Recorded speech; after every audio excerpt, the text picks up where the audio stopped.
Olá, sejam muito bem-vindas a mais um podcast, o PodFê. O podcast que a gente fala um pouco sobre saúde da mulher, sobre dúvidas sobre saúde e muito mais. E hoje eu trouxe um convidado ilustre, que é um cirurgião plástico, o Dr. Rafael Hertal, para falar um pouquinho sobre lipedema, que é um tema muito recente e que a gente vai bater um pouco de papo sobre isso. E, é claro, relacionados à saúde da mulher e endometriose, que é a minha queridinha, que eu falo bastante. Mas antes disso, quero que você se apresente para todo mundo te conhecer um pouquinho, saber das suas especialidades, para a gente começar a bater um papo. Meu nome é Rafael Hertal, sou cirurgião plástico, aqui do Rio, do interior do Rio, do interior do estado do Rio, que a gente se conhece já há bastante tempo. Eu me aprofundei e me apaixonei pelo assunto do lipedema quando eu vi que realmente, falando um pouquinho, a minha especialidade primária é contorno corporal, lipo-HD e mama.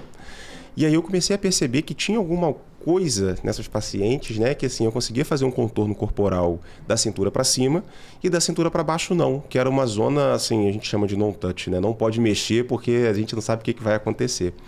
E comecei a estudar, comecei a ver e vi que o lipedema, ele é muito mais prevalente do que a literatura fala, do que a gente acha, né? E estamos aí tratando, feliz da vida, muito feliz de continuar e conseguir ajudar essas mulheres, né? Então, vamos botar que é uma jornada mais recente o lipedema que entrou na sua vida. Mais recente. E que muitas pessoas não sabem nem o que é isso. Então, a primeira pergunta para a gente começar é sobre o que é lipedema. Muita gente não sabe nem o que é e ele é confundido por outras questões, né? Obesidade, enfim. Então, me conta um pouquinho sobre isso para as pessoas entenderem o que é lipedema. Para a gente começar a pensar no lipedema, né? Eu acho que a primeira coisa que vem assim é desproporção e dor, né? Então, são mulheres que elas sentem que tem alguma coisa diferente com os membros, né? Porque é um acúmulo de gordura desproporcional, né? É uma doença progressiva, é uma doença crônica que acomete praticamente só mulheres. E esse acúmulo de gordura desproporcional, ele vai acometer os membros de maneira igual, né, de maneira simétrica, principalmente os membros inferiores, mas também tem nos membros superiores. Então pode ter no braço. Pode ter no braço, a mulher pode ter no braço. Comum. Isso é importante, que muitas mulheres acham, meu braço, ele não é assim. Minha mãe era assim, minha mãe tinha esse braço. O braço então da minha avó, da minha mãe. Exato. Então tá bom. Então é um ponto importante. E o que é característica quando a mulher olha aquele corpo, o que ela vai falar assim, nossa, eu acho que eu tenho lipedema. O que diferencia de uma gordura? Porque muitas mulheres acham, não, é um braço que eu tenho muita gordura. Ou uma perna que eu tenho muita gordura. O que diferencia? Que muitas vezes a pessoa não sabe. Essa gordura, por ser progressiva e crônica, ela não melhora com dieta e exercício físico. Legal. É o ponto principal do lipedema, né? Quando a gente fala, olha, tudo bem, você está um pouquinho acima do peso, mas você já tentou fazer dieta e como é que foi? Melhorou? Ah, doutor, eu acho que não melhorou muito. Só um detalhe aqui, um mito é que assim, quando há uma diminuição de peso, o lipedema parece que melhora. Porque nos membros também tem gordura normal, né? Sim. Então, é muito comum. Eu até falei essa semana, né, de uma paciente que chegou lá na clínica, que ela falou assim, numa inflamação todo mundo fala que o lipedema piora. Eu estou super deprimida porque terminei com o meu namorado e meu lipedema melhorou. Falei, mas como é que pode isso, né? E como é que tá a sua dieta? Não, agora eu tô comendo direitinho, eu tô fazendo tudo certinho. Então ela perdeu gordura e melhorou o lipedema também. Então, na verdade, ela conseguiu ter um controle melhor do lipedema pela uma mudança de estilo de vida, mudança né? do estilo de vida e emagreceu. Mas aí ela perdeu gordura normal, não do lipedema. Perfeito. Então, vamos pensar no seguinte. O lipedema é uma gordura diferente da gordura normal. Vamos botar que todo mundo tem uma gordura normal. E que essa gordura gera alguns desconfortos na mulher fora do comum, que você falou muito da retenção, mas não só a retenção, a aparência de pele, e tem uma outra parte que é a dor, né? Que essa eu acho que vai enganchar em tudo que a gente vai conversar aqui, que é a dor. E como que é essa questão da dor? Que dor é essa do lipedema, né? Assim, o que diferencia de uma dor, por exemplo, de uma perna cansada? Eu tenho uma ligação com a endometriose, que a gente já vai falar sobre isso, mas o que você percebe dessa dor do lipedema? O que é diferente? 80% das pacientes com lipedema, elas têm dor ou tiveram dor. Dor, é uma dor que elas referem como uma dor de partes moles, que a gente fala, né? Que assim, aquela é uma dor difusa, uma dor que é ao toque, é uma dor um pouco diferente de uma dor de uma pancada. É uma dor que as pessoas referem como uma dor cansada, uma dor surda, uma dor assim, é um pouco diferente. É muito comum, quando essas pacientes sentem dor, elas terem necessidade de movimentar os membros, que também é uma característica diferente de uma dor de uma pancada, né? Porque a gente, quando toma uma pancada, quer ficar quietinho. Quer parar a perna, né? Não deixa minha perna aqui, ou meu braço aqui quietinho, Essa né? dor do lipedema tem muito disso, né? É uma inquietude que dá. Muitas vezes essas mulheres têm dor, inchaço, mancha roxa, tem demais. Legal. E piora no final do dia. Então, é muito comum essas pacientes terem dor, elas vão deitar e, ao invés de melhorar, acaba piorando muitas vezes, dor, né? porque tem essa vontade de mexer com as pernas. E o que é importante sobre isso, chamar a atenção? Muitas das vezes, eu vou jogar para o lado da endometriose, né? Uma das queixas muito comuns na endometriose, já que ela atinge a região pélvica, é o cansaço, a fadiga, a dor nas pernas. O que diferencia o lipedema da endometriose em relação a essa dor? Provavelmente, a endometriose ela é mais pontual, essa dor nas pernas, porque ela está muito relacionada ao ciclo menstrual, no momento que ela tem uma cólica, ela gera aquela dor. O lipedema não, provavelmente ela é mais contínua, né? Então, a mulher ela fica ali sentindo aquela dor quase que diariamente, praticamente? Diariamente, Né? diariamente. E principalmente no final do dia. Ela vai aumentando mais. Ela vai aumentando, exatamente. Aí o edema, né, o inchaço dos membros também vai aumentando até o final do dia. E isso é uma característica muito marcante do lipedema. Sem contar as manchinhas roxas, né? Que não tem na endometriose. Isso é importante, Que não né? tem na endometriose. E dentro dessa questão, o que gera dor? Por que gera dor? Aí é muito parecido com a endometriose. Que a gente vai entrar nisso. Não consigo não deixar de falar da endometriose, né? Então me conta um pouquinho pra gente falar um pouquinho sobre isso. Exatamente. Ambas são doenças crônicas, né? Inflamatórias. E a gente melhora muito essa dor com alteração do estilo de vida. Né, Fê? Então, coisas simples como mudar a alimentação, que eu acho que é a base de tudo, né, do lipedema e endometriose, É endometriose, né? vai melhorar muito essa dor. Essa questão da endometriose, tanto do lipedema, muitas mulheres chegam até mim, e eu acho que é uma coisa bem interessante da gente conversar. Você deve ter pacientes que chegam até você falando, nossa, eu mudo meu estilo de vida, minha dor melhora, né? E a base, tanto da endometriose como do lipedema, é um processo inflamatório gerado ou pela gordura, ou no caso da endometriose, pelo aquele tecido que está fora do endométrio, né? Está ali fora da região da cavidade onde deveria estar. E o que é mais interessante sobre essas duas? Ela tem uma característica que a gente fala de predominância estrogênica, né? Então, Exatamente. as duas acontece isso. E quando a gente muda o estilo de vida, a alimentação, a atividade física, tende a melhorar os dois sintomas, porque qualquer inflamação, quando você começa a desinflamar, você melhora.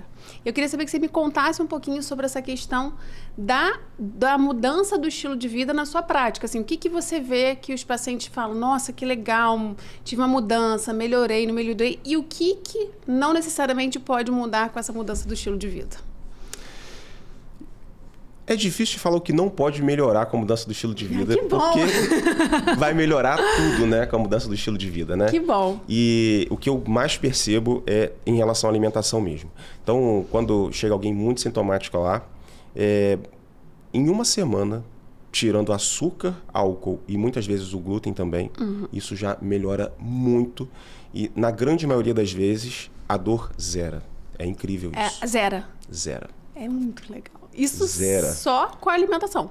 E é um cirurgião plástico falando, né? Adorei. Eu deveria falar que era cirurgia, né? Vamos falar que é a nutrição que está falando? Não nutrição. é. Lindo. Então, você percebe assim, uma mudança agressiva Agressiva. nos sintomas e na aparência de pele, que é o principal queixa, provavelmente, né? Muitas das vezes, não só, né? Claro que a dor, eu acho que ela impacta muito mais na qualidade de vida daquela mulher do que outra coisa. Mas a mulher preocupa com a estética, ela quer saber da estética também. Sim. Quando você faz essa mudança, o que acontece? Claro que você deve explicar isso melhor, em graus de lipedema, se muda, se não muda, se ajusta, não ajusta. Melhora muito o aspecto mesmo, né? A parte estética melhora muito. O lipedema, ele é muito característico, e são as bolinhas de gordura que as pessoas confundem muito com celulite, né? A diferença da celulite para o lipedema é que o lipedema são várias bolinhas de gordura que elas ultrapassam a linha da pele. Então, entre uma bolinha e outra bolinha, tem a pele normal, parece que é uma depressão. Já a celulite não. A celulite é um buraco, né? É o contrário, né? Os dois vão melhorar muito com a mudança do estilo de vida, né? Mas eu acho que o lipedema melhora ainda mais. E uma outra coisa que é super importante também é que a ingesta de água melhora muito a qualidade da pele. Melhora muito, Que né? legal. Isso, eu falo que assim, o melhor diurético que tem É a água. É a água, né? Tá aqui. Porque, lembra, o lipedema, ele é um processo inflamatório. Então, a gente sabe que naquele inchaço que tem, né, nos membros, tem muita toxina. E essas toxinas, elas precisam ser depuradas, elas precisam ser retiradas do organismo, né? Como que a gente vai fazer isso? A gente vai diluir.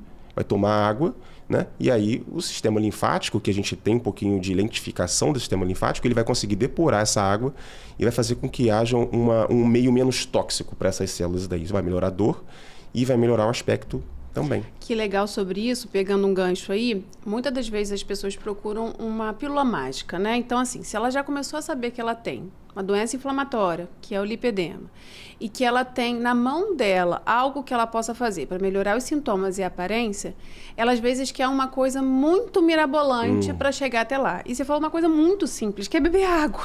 O arroz e feijão, né? A maioria das pessoas não fazem, né? Você vai perguntar assim, sua ingesta de água durante o dia? Eu tento, mas eu esqueço. Ou a preguiça de fazer xixi. Não sei se você já escutou isso. É porque eu tenho que fazer xixi toda hora. Eu falo, que bom que você tem que fazer xixi, né? É bom para você eliminar. E tem um outro ponto, que é o intestino. Eu acho que esse eixo, né? Corpo, cérebro, intestino, inflamação, eles precisam estar em equilíbrio. O que você percebe isso na sua prática em relação ao intestino dessa mulher e os sintomas, a própria aparência de pele, até para a gente pensar numa cirurgia daqui a pouco, se for o caso de indicação que você já vai falar, quais são as indicações. Como que você percebe isso? Uma melhora do intestino consegue melhorar todo o resto também?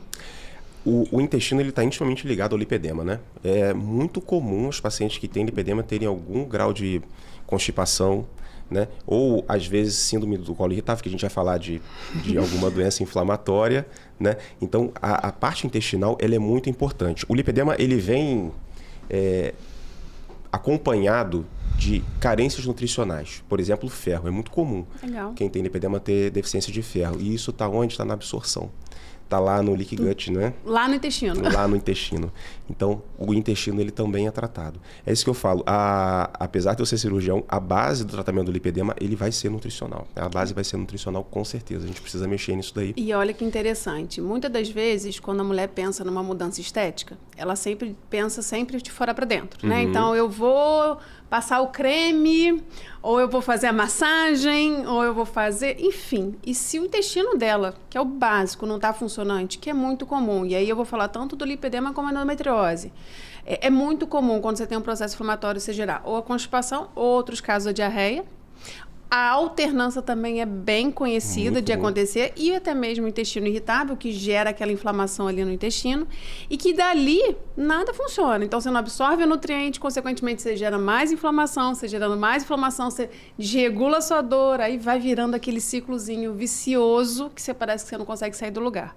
E no final gera o cansaço e a fadiga, que é bem comum no lipedema, né? Além do cansaço e a fadiga dos membros, acho que inferiores, o braço eu não sei se gera. Como que é essa sua prática em relação a braços? É uma fadiga generalizada. Tá bom.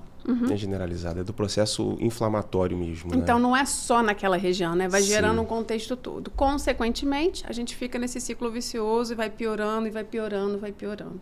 É isso que você percebe? É isso que eu percebo. Pegando um adendo aqui sobre inibidor de apetite, né? Legal. Super importante. Eu sou fã, né? Quando há necessidade de emagrecimento mesmo. Tem agora trabalhos falando do Mounjaro para melhora, inclusive, do lipedema. Do lipedema? Tem, legal. Em microdoses. Tem coisa saindo aí. Agora, quando a gente tem uma inibição de apetite, pode levar o quê? Uma lentificação por conta dessas medicações, uma lentificação do trânsito intestinal e piora a constipação. Então, a gente tem que conscientizar muito da água, de novo, da água, da alimentação, né, para melhorar, porque a gente faz uma alteração da microbiota. E aí a gente começa a absorver menos os nutrientes e aí perpetua, apesar da paciente estar perdendo peso. É uma coisa que daqui a pouco vai começar a ter um reganho, mas não é por problema da medicação, é por problema mesmo da mudança do estilo de vida que não foi feito durante a medicação. Perfeito. Né? Hoje mesmo eu atendi uma paciente que ela tem uma obesidade em grau 3, né, uma obesidade importante, e a gente estava comentando sobre isso. A gente recorreu, e eu acho que assim, quando é necessário, tem que ser usado mesmo a medicação, e ela conversou junto com o endócrino dela, então é muito importante sobre equipe multidisciplinar, né? Falando sobre exatamente isso, que ela não quer uma perda rápida, porque ela já fez esse trajeto. Isso aí. E o reganho foi muito ruim. E não só o reganho, ela falou que durante o processo foi tão negativo para o intestino, para a disposição. Ela parou de fazer atividade física, consequentemente, ela conseguiu perder peso, mas depois foi um caos. E é mais ou menos isso que eu acho que faz associação. Não adianta você querer apressar uma área e se você lentificar outra, e no final você não consegue andar. E o que é interessante sobre essa questão das medicações para perda de peso, né? Enfim, tá muito em alta as medicações e elas podem ser muito boas se você tiver uma base boa. Não adianta você usar a medicação e não ter a base. E isso tanto para a questão da endometriose como o lipedema, porque as duas são doenças inflamatórias que a perda de peso é benéfica, né? É importante, mas se a pessoa não tiver a base boa, o processo acho que vai virando cada vez pior e aí no final você não consegue sair do lugar. É isso que você percebe? Exatamente. Muito bom. Então vamos falar um pouquinho sobre um ponto bem importante. Dentro das duas doenças, a gente tem uma base hormonal, né? E quando a gente fala tanto da endometriose como lipedema, existe uma discussão muito grande sobre hormônios, pode usar, não pode usar, que tipo de hormônio. Então, na sua prática, você consegue ver a mulher que tem endometriose e que tem lipedema, algum hormônio que faça benefícios para as duas doenças, né? Porque a gente tem duas doenças aí. E é óbvio, não esquecendo que a base se chama mudança do estilo de vida, né? O hormônio está ali só para coadjuvante. Quando você indica o uso de um hormônio, por exemplo? Pois é, é um hormônio polêmico, mas é um hormônio que, como qualquer hormônio, tem suas indicações, né? Então, uma droga pode ser uma droga ou um remédio. Perfeito. E é a gestrinona. A gestrinona, eu acho que se encaixa muito bem para os pacientes que têm lipedema e para quem tem endometriose, são duas doenças super relacionadas, né? Elas melhoram demais. E aí, olhando retrospectivamente, eu detesto esse nome, mas é por isso que veio o nome de chip da beleza, né? Ah, é verdade. Porque se você for pensar que a gestrinona, como anabolizante, não tem um efeito anabolizante tão bom quanto os outros, né? Bom entre aspas, porque anabolizante é sempre ruim.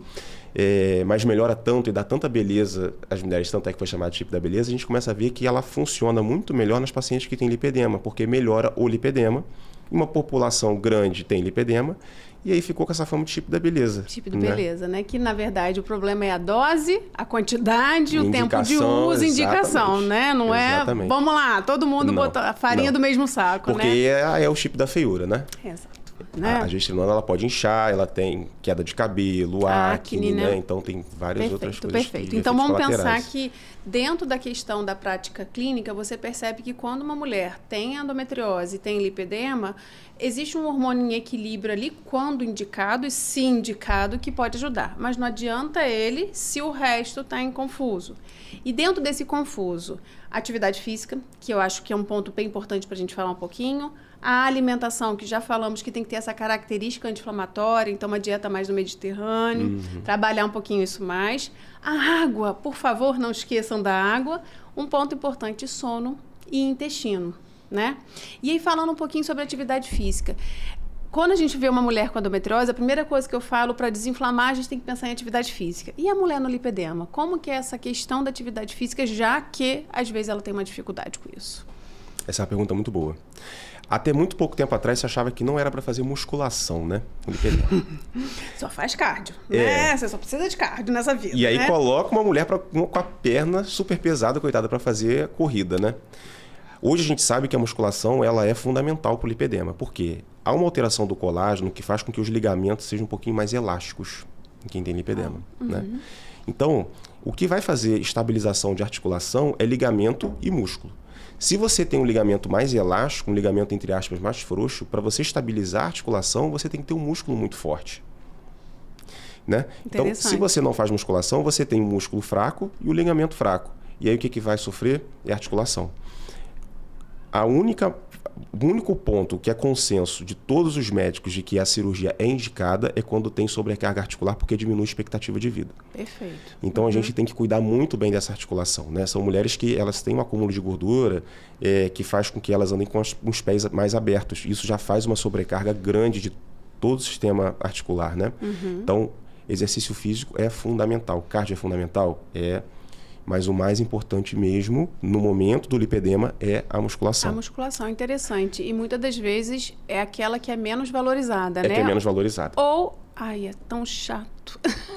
Exatamente. Ai, tem certeza, né? E é aquele que ainda não inventaram uma pílula mágica de novo, que, olha, você toma isso aqui, você está resolvido a sua musculação. Não tem chip da beleza que vai resolver isso daí. Não existe, não existe, né? tem. Então tem que fazer estímulo muscular. E um ponto importante, dentro da nutrição a gente tem que pensar sempre do aporte alimentar para que esse músculo desenvolva. Então, você ajustar sua proteína, água, sono, intestino é muito importante para toda essa orquestra funcionar. Senão, não adianta também você estimular músculo e aquele seu pós-treino lá, que é uma coxinha, não vai funcionar. Então, é importante você equilibrar isso para que você tenha força para fazer a musculação, né? Que muitas vezes eu acho que uma queixa comum é a fraqueza. Eu não tenho força, eu não tenho disposição. Aí, junto isso tudo, é importante a gente começar a organizar para você conseguir ter força para fazer atividade para melhorar o seu lipedema.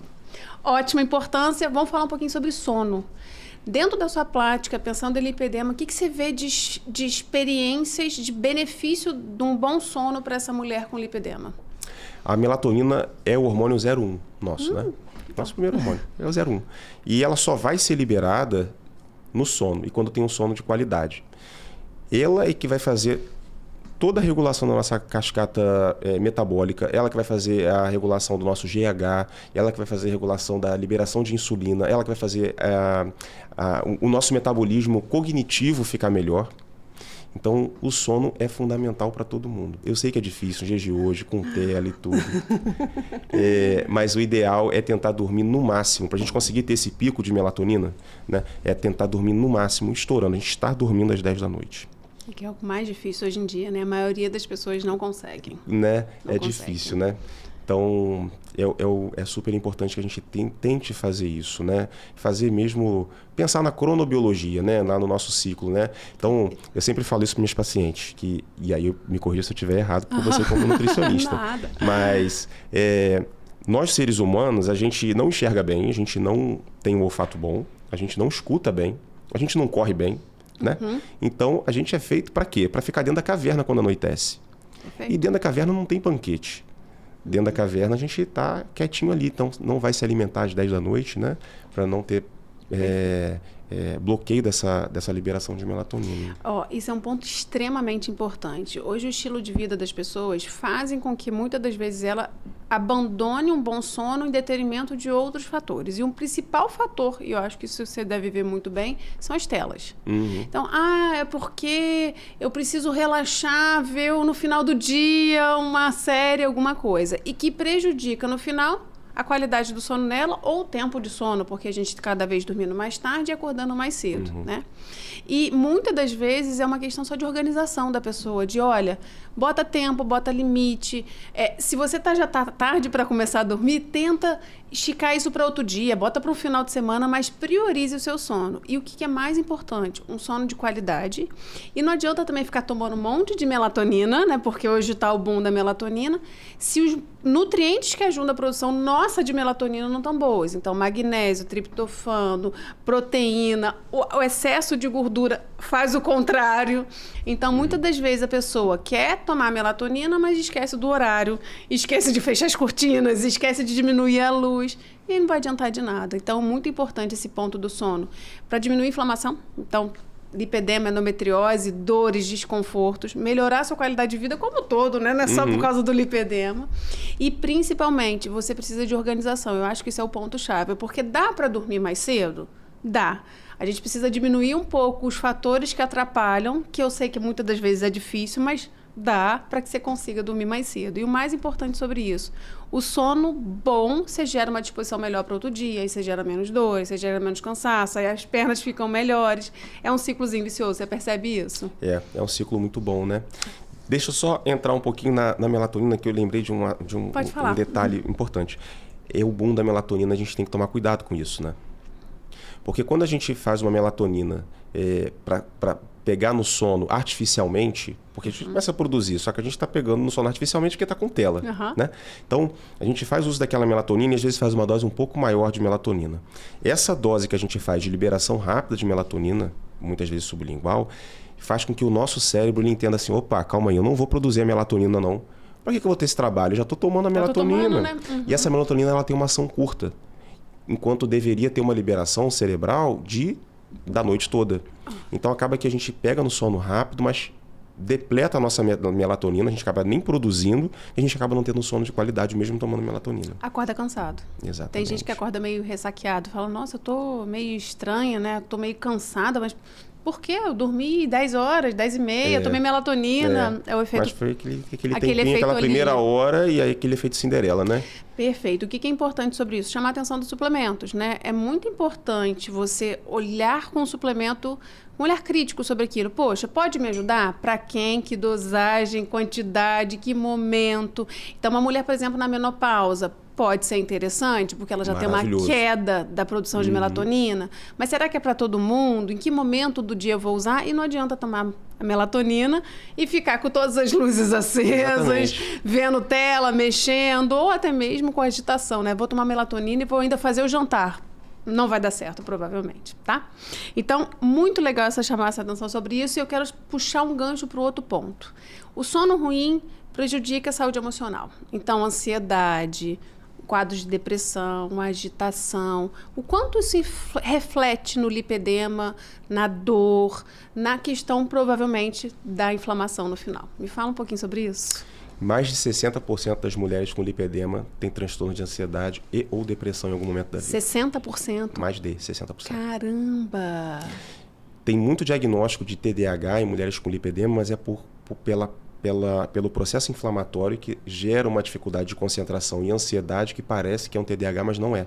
É engraçado isso, né? Porque quando a gente organiza essas pacientes, organiza a casa, vida, eu falo que organiza a casa da pessoa, né? A cognição fica melhor.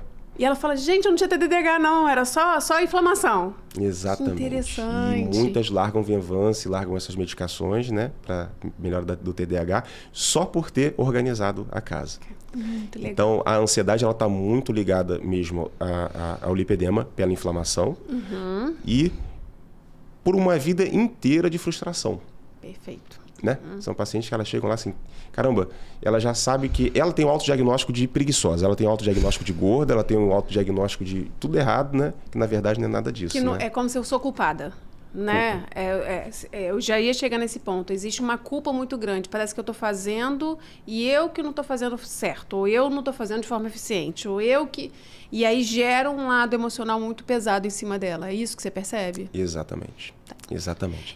E o que isso afeta na doença? Essa parte emocional, né? Como fosse um ciclozinho vicioso também. Então, aí ela fica mal, aí aquilo gera mais inflamação, aquilo piora o lipedema? Gera mais inflamação, piora o lipedema e gera aquele comportamento de autossabotagem, né? E aí, aquela dieta que ela fez, se esforçou tanto, ela viu que não teve resultado e ela acaba falando assim, vou continuar... Isso não é pra mim, não. Não é pra mim. Perfeito. E o mais importante sobre isso é, eu vou chegar na parte do diagnóstico, porque... É igual a endometriose. A média de diagnóstico de endometriose são de 7 a 10 anos, né? E do lipedema? Porque a mulher sofre a vida toda com aquele desconforto, tem aquela desproporção. Qual é a média de diagnóstico do lipedema, que é uma doença muito recente, que a gente está falando muito atualmente, hein? O lipedema é muito subdiagnosticado. Então, a gente começa a olhar as primeiras séries, falava de em torno de 10% da população. Agora já tem série falando de quase 20%. Então, mudando completamente o padrão, né? Mudando completamente o padrão, né? Então, é difícil falar do diagnóstico, assim, de qual o percentual de mulheres que têm lipedema, né? Mas sabe-se que é muito mais do que a gente achava. E quem diagnostica? Isso é importante, porque a maioria das mulheres falam, mas para onde eu vou? Um vascular? É um endócrino? É um cirurgião? Para quem eu vou para ter esse diagnóstico? Todos podem diagnosticar lipedema, né? Todo mundo pode diagnosticar, né? A gente começa com a história clínica, não tem um exame que vai falar que existe lipedema, né? Então, é a história clínica de dor, inchaço, mancha roxa, desproporção, essa gordura que não vai diminuir tanto quanto há uma queda de peso, né? Então, aí a gente fecha o diagnóstico do lipedema. É muito comum... Assim, a gente sabe que existe uma certa superindicação de cirurgia bariátrica, né?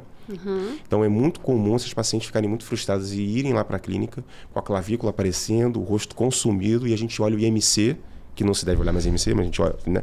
E aquele IMC enorme com um percentual de gordura altíssimo, porque tem gordura nos membros que não foram embora. Por causa de uma cirurgia bariátrica que foi feita... Por conta do lipedema que não foi diagnosticado. Então, a gente vê que é sério, sim, provavelmente tem mais de 20% da população. E nesses casos, qual a indicação? É cirúrgica? Cirúrgica. A maioria das vezes. Então, Cirúrgica. mesmo que ela já passou por uma bariátrica, ela teve aquela perda de peso importante, ela continua com aquela queixa, ou aquela aparência, é um dos casos de indicação cirúrgica. Sim. É isso? Interessante. E quais são os casos de indicação cirúrgica? Então, a gente falou sobre mudança do estilo de vida para melhorar os sintomas, diminuir o processo inflamatório, a questão mesmo de uma terapia hormonal, quando bem indicada, se for o caso, e quando ela precisa ir para uma cirurgia, por exemplo. A indicação mais precisa é alteração da mobilidade. Isso vai diminuir a expectativa de vida. Mas a parte estética também conta. Claro. Né? E é engraçado que hoje é super aceito uma mulher fazer uma lipo de abdômen lindíssima, HD lá, maravilhoso. Mas não é tão aceito a mulher fazer uma lipo de membros, né? De membros inferiores. E ela anda muito mais com a perna de fora do que com a barriga de fora. Né? Então, essa é uma indicação também. E a outra indicação é o seguinte, é que é muito mais fácil você controlar 30 células do que 100. E a gente sabe que é uma doença crônica. A gente sabe que essa mulher ela vai ter que ter um esforço muito maior do que a amiga dela para poder manter a perna... bonita, né? Bonita perna... ou sem sintoma. Tá bom. Porque tem uma diferença. Eu falo sempre isso, que o melhor dia para fazer consultório de lipedema é segunda-feira. Porque as mulheres ganham mesmo 3, 4 quilos no final de semana, quando elas se alimentam mal. É edema. Né? Então, assim, o controle é muito difícil e gera uma frustração muito grande. Então, a cirurgia ela é indicada nesses casos também. Cada vez mais há indicação de cirurgia mais precoce no lipedema, porque a gente entende que é uma doença que vai acompanhar essa paciente a vida inteira. Então, é melhor começar precocemente, que o controle é muito mais fácil, né? O dano é muito menor. Interessante você falar isso, porque na endometriose é o contrário. Né? Sim. Quanto menos nova você opera a endometriose, melhor, Sim. teoricamente, para aquela mulher, porque a chance de reoperação é muito grande para a mulher com endometriose, você ficar reoperando ela durante os anos de vida, né? Como experiência prática. Eu fui operada muito nova, isso 14 anos atrás, e hoje o médico que me operou falava, Fernanda, acho que naquele momento foi um indicativo, mas para hoje a gente provavelmente não faria. Naquela época acho que eu faria uma gestrinona. Né? Eu faria uma cirurgia, né? Mas o interessante é isso, que no lipedema é o contrário. Se ela operar mais nova, ela tem uma qualidade de vida melhor a longo prazo. Sim, se ela tem dificuldade de controle, mesmo sendo um lipedema mais precoce, menos evoluído, se ela já tem dificuldade de controle, é melhor ela operar antes. Legal. Porque a gente sabe que a gordura ela vai se proliferar em PG, né? 2 vira 4, vira 8. Então, se a gente consegue tirar uma quantidade grande, é uma quantidade menor de gordura que está se multiplicando ali. Multiplicando, perfeito. E como a paciente precisa pensar de cirurgia, o tempo? Porque muitas dúvidas assim, tá, então eu tenho que operar, né? Vai ser melhor para mim, etc. Mas quanto tempo eu preciso me organizar? O que eu preciso fazer? Onde eu tenho que ir? Enfim, o que geralmente se orienta nesse pré-operatório da mulher com lipedema? É uma cirurgia muito diferente. É muito diferente de uma lipoaspiração normal. Por quê? Porque a gente precisa poupar os vasos linfáticos. Né? Então, é uma cirurgia que tem vários furinhos. E esses furinhos eles ficam abertos geralmente. Né? Então fica drenando aquele excesso de linfa, né? Que quando a gente faz a cirurgia, a gente faz uma certa lesão, até que o sistema linfático volta a se recanalizar direitinho, aquela linfa, né? aquele edema acumulado, ele fica saindo. Então a paciente ela precisa saber que ela vai precisar ir para a clínica diariamente no pós-operatório durante pelo menos 10 dias, de domingo a domingo, tem que ter uma programação. Legal, interessante. Né? Então, nós pedimos para quem é daqui, de perto, né, região sudeste e tal, 15 dias. Quem é de longe, de outros países, 3 semanas com a gente aqui. Pelo menos 3 semanas. 3 semanas. Não é uma cirurgia que as pessoas reclamam de dor, por incrível que pareça. Interessante. Pode ser que a mulher sofre muito de dor antes, já vai cascuda ou não gera tanta dor? Gera alívio. Ah, tá bom. É alívio, né? Hoje eu te falei que eu estava voltando de uma cirurgia, né? E é engraçado que quando eu faço uma cirurgia, uma lipoaspiração de contorno corporal, abdômen, costas e tal, e aí eu tiro 7 litros de uma paciente dessa, ela vai pro CTI. Tomar sangue, né? Do lipedema, se eu tiro 7 litros, ela tá andando no final do dia feliz da vida, sentindo ótima.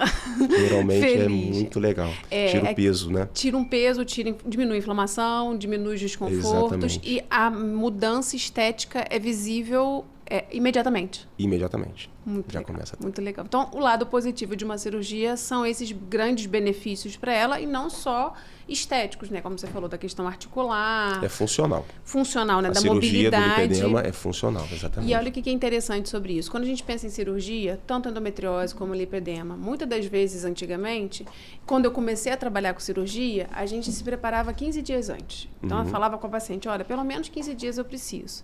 E quanto antes você se preparar nutricionalmente para a sua cirurgia, melhor vai ser o seu pós-operatório. Ou nem se preparava 15, às vezes só ia operar e depois se preocupava, né?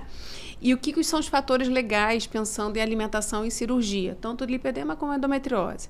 Você manter um bom aporte proteico, porque é o primeiro que é preciso ali na recruta. Uma boa composição de antioxidantes, vitamina C, vitamina D, vitamina E, que é essencial. Muito bom modular o sistema imunológico, a pessoa vai ter que ter aquilo ali ativo para cicatrizar, né? Então, a gente consegue modular isso com a alimentação. E, de novo, intestino em dia, porque quando você mexe com todo o processo da cirurgia, o intestino provavelmente pode ficar um pouco mais difícil, né? A maioria fica um pouquinho mais difícil. Beber água, então, você se preparar previamente a uma cirurgia, você tem uma resposta muito boa no pós. E a minha pergunta é, você vê essa resposta diferente quando a paciente vem se preparando? Com certeza. O nosso tratamento ele é multidisciplinar. Legal. Não existe operar uma paciente lá na clínica se ela não faz um tratamento multidisciplinar antes. Ela só vai fazer cirurgia se tiver exatamente com tudo organizado. Que bom. Senão não dá certo. Por que não dá errado? Dá errado. Dá errado. O que é interessante sobre isso? Antigamente a gente só pensava assim, vai para o cirurgião vai lá, vai me organizar, eu vou para a cirurgia e depois eu vejo. Depois a gente vê, né? Depois a gente vê. E a chance de complicação você acha que é muito maior? Já é comprovado cientificamente, né? Muito maior. E na sua prática? Sim, com certeza. Com certeza é muito maior. A lipoaspiração de um lipedema, uma lipoaspiração de uma área corporal grande, a demanda metabólica é a mesma de um grande queimado. Interessante. Então, assim, a gente precisa levar a sério os pacientes que têm lipedema, sabe? E que vão operar. E que vão operar. Não dá para operar inflamado. Ótimo. Na endometriose é a mesma coisa. Então, se você vem previamente desinflamando aquela endometriose, quando o cirurgião chega lá e você olha, e eu já entrei em muitas cirurgias de endometriose, eu olho e falo, é diferente. Caramba, muito, né? Tá diferente. Apesar de ter muita lesão, muita inflamação, é diferente. Então, você se preparar previamente. Você desinflamar, você chega lá melhor e a resposta no pós-operatório é muito melhor. O tempo para ela voltar à rotina de uma cirurgia de lipedema, pelo menos, em torno, né? Claro que então, depende da pessoa. Depende muito, né? Elas começam a fazer exercício com 3 semanas. Legal. Já começa a mobilizar. Hoje a mobilização é precoce. Não existe paciente acamada, tem que andar, tem que ir ao banheiro. Elas saem do centro cirúrgico, mesmo depois de uma lipo de 7, 8 litros, elas vão para o quarto sem sonda. Justamente para começar, né, essa locomoção. Então, muita gente que faz home office não tira férias. Eu vou dar alta, elas estão lá no computador justamente para depois de 3 meses poder ir para a praia, entendeu? Tirar férias para a praia com lipedema. Tá bom, e aí? Então, é isso. Vai depender muito do trabalho, né? Se for um trabalho que fique muito com as pernas para baixo, aí tem que ter pelo menos um mês. De mais tranquila, né? Mais tranquila, exatamente, né? Sem ficar... Porque vai ter o edema. E esse edema, ele vai diminuindo a frequência até aproximadamente 1 ano.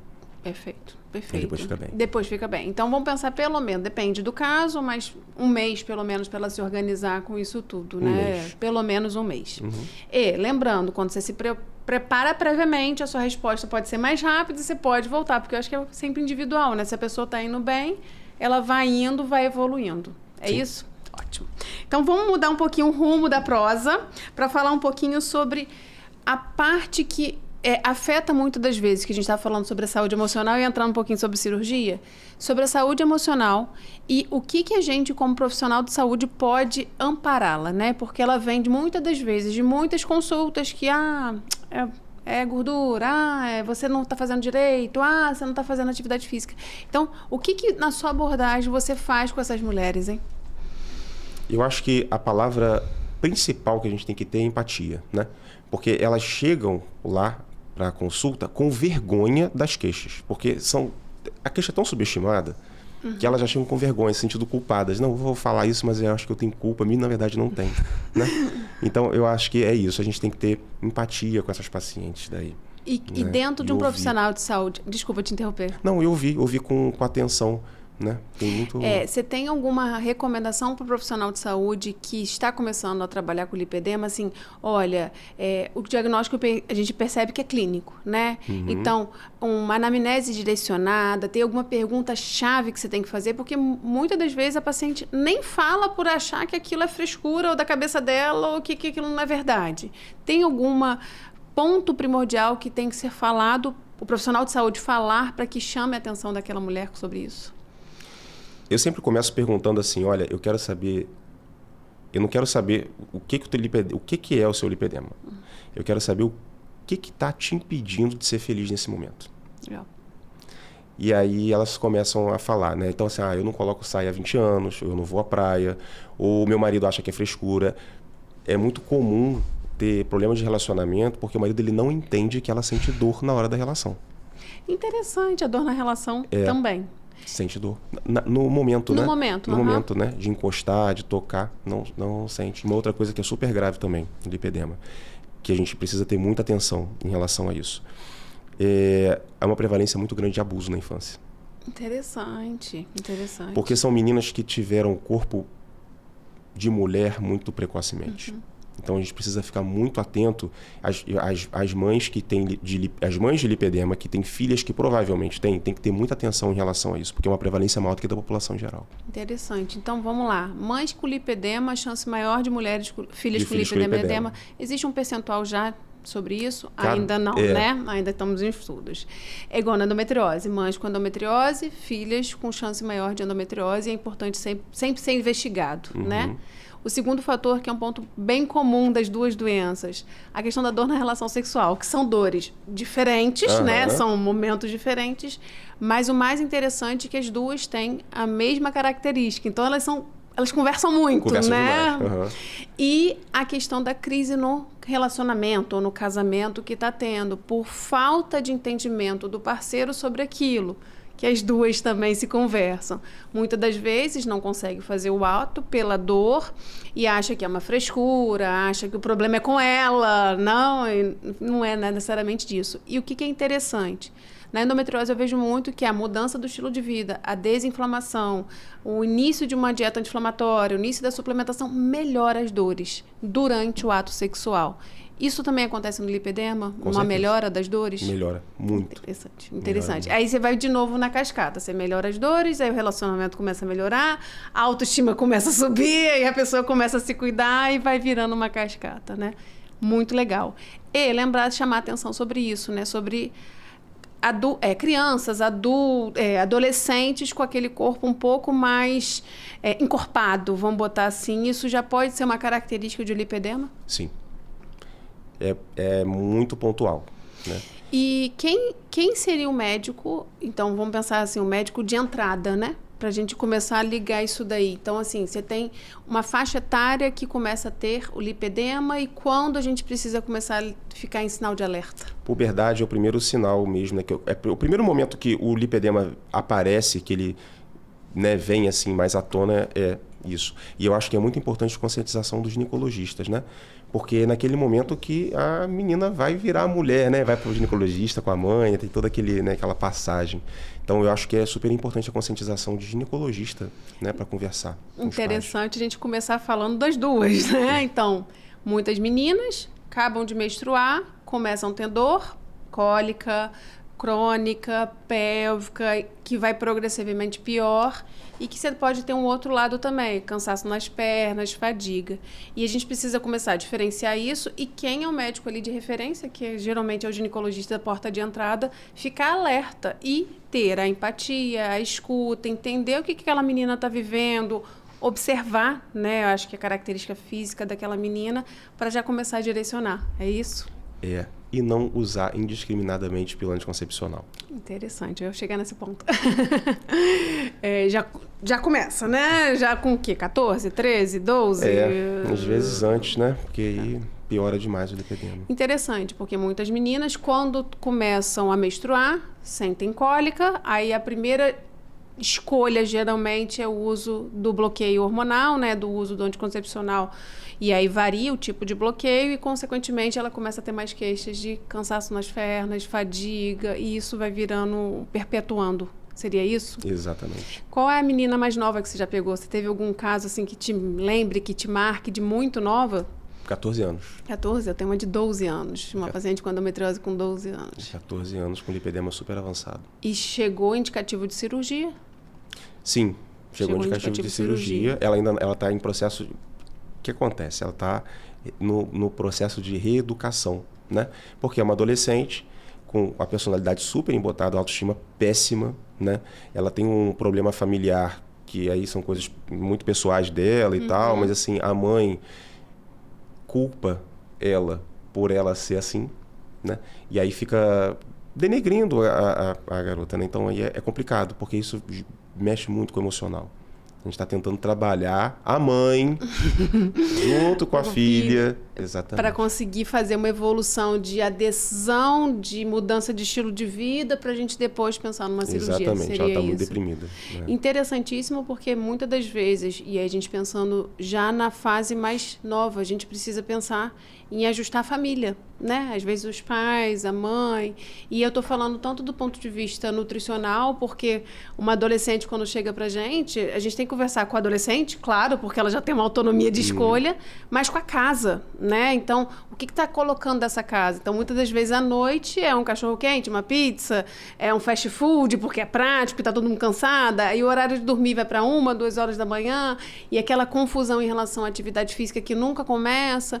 Então, a gente precisa mexer na casa da família para depois a gente chegar até a efetiva paciente e conseguir um resultado positivo. Seria isso? Tem que fazer toda uma terapia, né? Essa paciente em específico, a mãe colocou cadeado na geladeira. Nossa!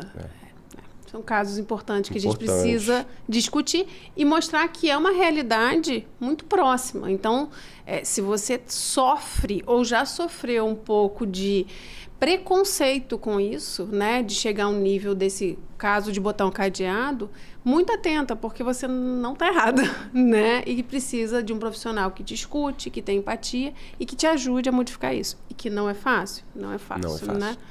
E o que é importante sobre isso? Eu queria que você deixasse pra gente uma mensagem. A gente falou de vários temas que eu acho que faz total sentido pra gente conscientizar mais mulheres sobre uma doença recente, nova, e que são muito parecidas com o meu público, que é endometriose, que no final a dieta anti-inflamatória calha para os dois, a mudança de estilo calha para os dois, ajuste hormonal calha para os dois, a mudança da modulação de dor para os dois. Mas o que você deixaria? Tanto para o profissional de saúde, que eu acho que é um ponto bem importante, porque aqui a gente está para conscientizar todos, e como para a mulher, que tem esse ainda não teve esse diagnóstico, eu já tenho, o que ela pode fazer para mudar e ficar melhor diante de uma doença como essa? Bom, profissional de saúde, eu acho que é empatia em primeiro lugar. Né? Ouvir essa paciente, ouvir essa mulher e ver quais são as chagas, o que está incomodando de verdade, porque muitas vezes não é o joelho, muitas vezes o problema está muito lá atrás, né? E para as pacientes de lipedema é que você não está sozinha. E que não é frescura. Não é frescura de jeito nenhum.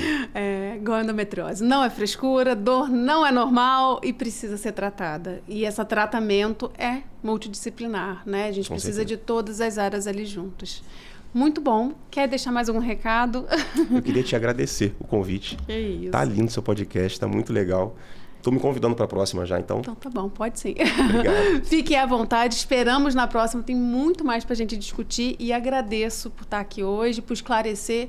E é uma doença que a gente precisa cada vez falar mais, nas duas, endometriose e lipedema. E tenha certeza que você não está sozinha e que a gente, como profissional de saúde, vai estar aqui para conscientizar, para falar mais, para te ajudar e até mesmo para guiar, que muitas das vezes a gente precisa de um guia ali para pegar na mão e levar à frente. Um apoio, né? Isso. É isso Muito aí. obrigada. Obrigado. Tá?